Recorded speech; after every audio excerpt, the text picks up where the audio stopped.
বান্ধবী বলে তো কৃষ্ণনগরে কংগ্রেসের পলিটিক্স করতো। তারপর 2011 থেকে চলে এলো। একজন সিনিয়র এমপি আমাকে বলেছিল বা আমাদের বলেছিল সেই সময় যে তার বিধানসভা কেন্দ্রে দিদি ওর নাম প্রপোজ করেছিল।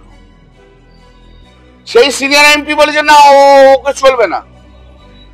তখন আরেকজন মহিলার নাম প্রপোজ করেছিল, তাকে অ্যাকসেপ্ট করেছে, সে এখন মন্ত্রী।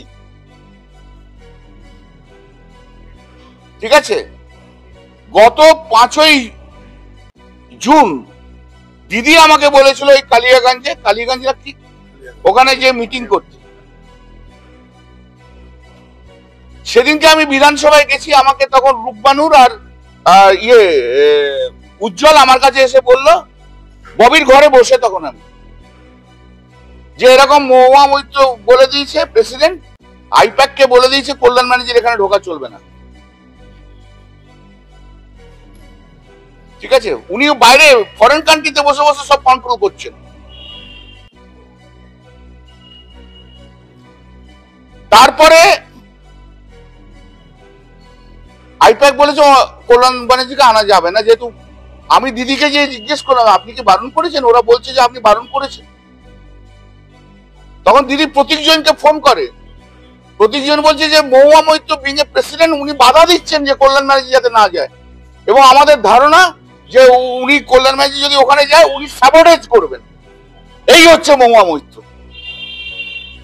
জয়প্রকাশ মজুমদার গেছে বক্তৃতা দিতে, জয়প্রকাশ মজুমদারকে অপমান করে ছাড়িয়ে দিয়েছে ওর নিজের লোকেদের দিয়ে। ববি হাকিম গেছে, কিভাবে তাদের লোকেদের দিয়ে তাদের দুর্ব্যবহার করা হয়েছে সবাই জানে। এসব 2011 পর এসছে, 2016-তে এমএলএ হয়েছে, তৃণমূল কংগ্রেসের ভালো সময় এমএলএ হয়েছে, এবং তারপর এমপি হয়েছে, এবং এমপিশিপটাকে পুরো ভেঙে খাচ্ছে। এর কাছে আমি নারী বিদ্বেষী স্বীকৃতি দেব না। যে নিজে না একটা নারীর সংসার ভেঙে যে একজন পুরুষকে বিয়ে করে, এই বয়সে এসে 65 বছরের বয়সের পুরুষকে আমি তাকে মনে করি না যে একে কোনো সুস্থ মনস্ক নারী বলে। এই আসল নারী বিদ্বেষী। এই নারী বিদ্বেষী কথা বলে নিজের ফায়দা লুটতে চায়।